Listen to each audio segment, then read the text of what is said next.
Hello, my name is Holland Timmins, also known as the Connoisseur, online at least, and today I will be reviewing Star Wars Episode 6, Return of the Jedi, originally known as Revenge of the Jedi. Changed to Return of the Jedi when George Lucas realized that Jedis don't take revenge. So it is now Return of the Jedi. I have the original version.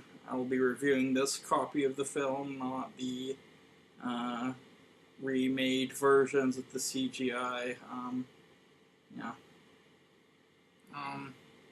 So, this movie is my favorite Star Wars film, okay? I really like it. I think it has a lot of imagination and a lot of good production value put into it, a lot of good storytelling, and I'm going to go into why. It begins with C-3PO and R2-D2 going to Jabba the Hutt's palace, and of course, Luke has a plan, as do all of them, to rescue Han Solo from Jabba the Hutt. There's this scene in the special edition called Jedi Rocks. I do not like it. I like the original version better. It's dark, it's depressing, it sounds alien. And Jabba straight up murders this Twi'lek chick. And it's pretty awesome. Anyway, Leia shows up with Chewie. Leia unfreezes Han. Leia gets captured and turns into my favorite Star Wars character. Try and guess which is my favorite Star Wars character. Yeah, so, whatever. Han and Luke shows up, and he and Han are captured, and they're put to death by the Sarlacc pit. And actually, that's where one of the first mistakes I've noticed in this movie is. There's this one shot where Han and Luke are on the cruiser, and Harrison Ford in one shot is looking at Luke, and in the next shot he's just looking away. There's no link in the action. One shot he's looking at Luke, the other shot he's looking away. Yeah. Thought that was an interesting little mistake. Yeah, so after they escape from the Sarlacc pit, Luke heads back to Dagobah after rescuing Han and Tatooine, and he confronts both Yoda and Obi-Wan about the fact that Darth Vader is in fact his father. The scene was put in to confirm the fact that Darth Vader was Luke's father, because in Episode 5, nobody believed Darth Vader. Not even the voice of Darth Vader believed Darth Vader. So they had trusted Obi-Wan and Yoda confirm the fact that, yes, Darth Vader is Luke's father. Luke also comes to the realization that Leia is his sister. I don't know how he took the fact that he kissed her. Well, she kissed him. Either way, it's gross. But, yeah, so after realizing he is the last Jedi, and he has to teach people the ways of the Force the way he's been taught, create a new kind of Jedi. Then he leaves Dagobah. They head to the Rebellion gathering, where they decide to take on the second bigger Death Star. They decide on an all-out attack since the Emperor is going to be there. Revolution. Intergalactic revolution. Anyway, so they have to go to Endor, and Luke is uncertain about going because he realized that him being there is endangering the mission. And there's this great speeder bike chase, actually. It's pretty cool. Then, of course, we're introduced to the Ewoks. Yes, the Ewoks. People have problems with the Ewoks because they are teddy bears. Well, let me just say something. They may look cute like teddy bears, but they're bears and they're deadly. If you notice something about the Ewoks is that they were originally going to eat Han and Luke and Chewie. They were going to eat them alive. Yeah, if that doesn't tell you about how carnivorous they are and dangerous, I don't know what will. They captured a Jedi. So, yeah. Leia befriends one of the Ewoks, Wicket, and they become part of the tribe, which is actually one of the best alliances they could have made for later. Luke tells Leia the truth and asks if she remembers her mother, which she says all she remembers is images and feelings. He notices that she's stronger with the Force than he is, so it must have been, like, a very strong bond between mother and daughter that allowed her to remember those images and feelings, having something to do with the Force, I think. So, it was a very Force-filled moment in Episode 3. Anyway, he says she's the only hope for the Alliance if he fails. He's gonna try and turn Vader back to the good side.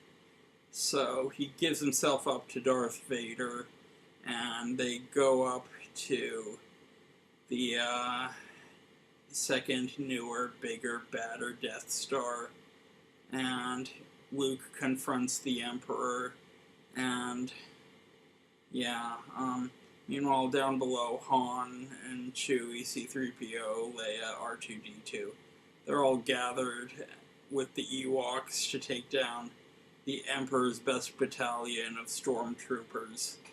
And thanks to the Ewoks, they succeed, because the Ewoks are carnivorous little bastards. They will tear you apart. Anyway, so the rebellion shows up, and they realize the force field is still up, and they've got to get Han more time, and yeah, Luke is being tempted by the Emperor. He's looking at the lightsaber. Darth Vader nods. It's like, take him out. Take him out now. So, Luke finally takes up the lightsaber, and he starts sparring with Darth Vader. Darth Vader is trying to get Luke angry to turn him to the dark side, so he'll be strong enough to overthrow the Emperor. And, well, Darth Vader succeeds in angering Luke. Luke friggin' savages Vader and cuts off his arm, well, his robotic arm, and realizes that he's turning into Vader. Which is a very important theme I'll come back to at the end of the review, but, yeah. Very near to turning into what he's fighting against, he looks at his wrist and decides not to kill Vader after all and not become Vader. The Emperor starts frying Luke with his electrical lightning force powers, and Sith powers, I should say, and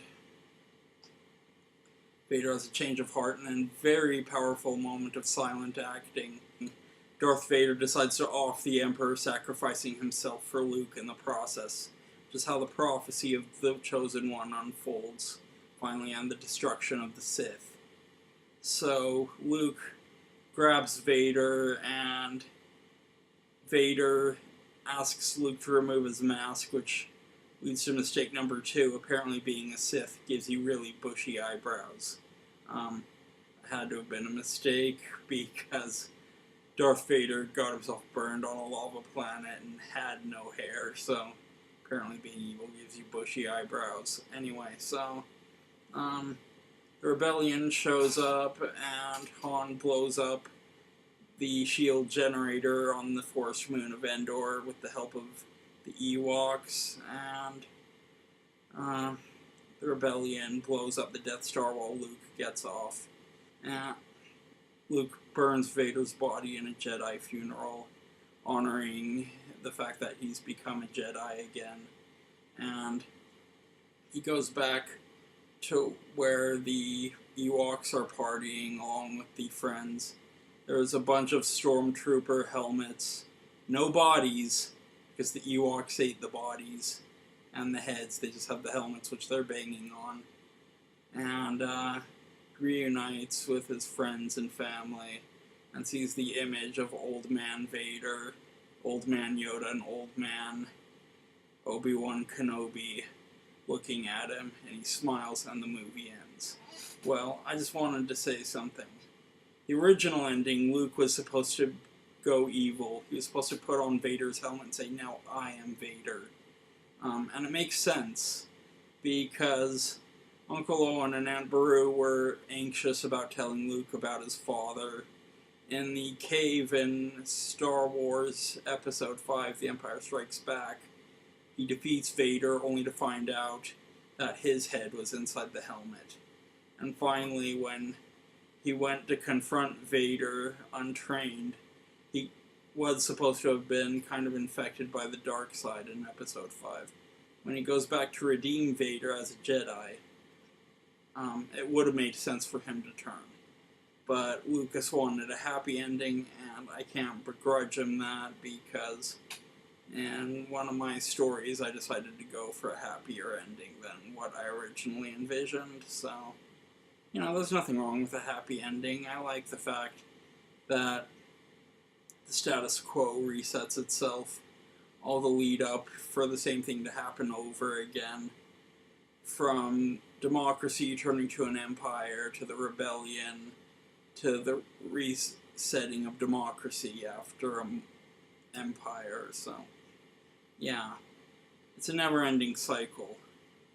And that's Return of the Jedi, my favorite Star Wars movie. In fact, if I had to give all 3 Star Wars movies of the original cuts a rating, it would all be 10 out of 10. I love them each equally. I think they're all classics. They're all really, really good movies. They're masterpieces. They're classics of cinema, and again, I give all 3 of them a 10 out of 10. So, yeah. That is Return of the Jedi. And, let's see. This is the copy you need to get the original films. Helps if your television has a program to enhance the 4:3 16:9 letterboxing. Fox really is notorious for doing that. So let's see. A New Hope.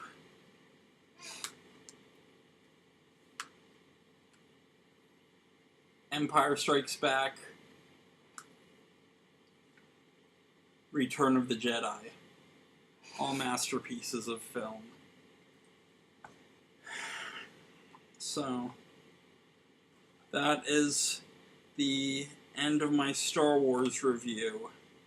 Now you're probably saying, Holland, there's Episode 7, and I will say, no, there isn't. There's just Episode 4 2.0. But if you want to know my thoughts on Episode 7, I felt tricked out of my money. I was expecting a new adventure in the Star Wars saga, and I just got the same one rebranded. I mentioned in Star Wars Episode 1 that I felt there was a racist character in the Star Wars mythology. A very racist character, and that character is Finn. Finn is so fucking racist. I can't believe it. Disney actually made a character that's worse than Uncle Remus.